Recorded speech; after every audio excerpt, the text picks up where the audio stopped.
আমার আন্তরিক শুভেচ্ছা এবং অভিনন্দন জানাই।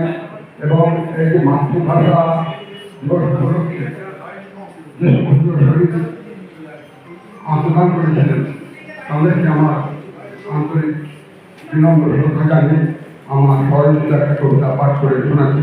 নমস্কার। ভাষা শহীদ দিবস। বাংলা মোদের মাতৃভাষা, মোদের গর্ব, মোদের আশা। বাংলা ভাষার মর্যাদা রক্ষায় কত ভাষণ, কত গান।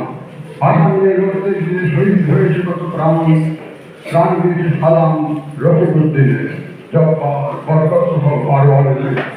ওরা প্রাণ দিয়েছে পুলিশে করিয়েছে রমনার রৌদ্র দত্ত কৃষ্ণচূড়ার তলায় অবৈধ তাদের পথ করায়।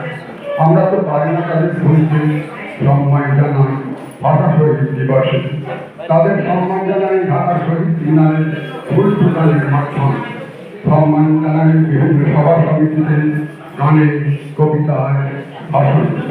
ভাষা শহীদদের স্মরণে 21শে ফেব্রুয়ারি মাতৃভাষা দিবস পালন করা হয় বিশ্বব্যাপী।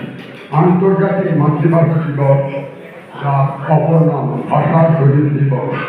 21 বাঙালি চেতনা সদা জাগ্রত শহীদ দিবস ও মাতৃভাষা দিবস। নমস্কার।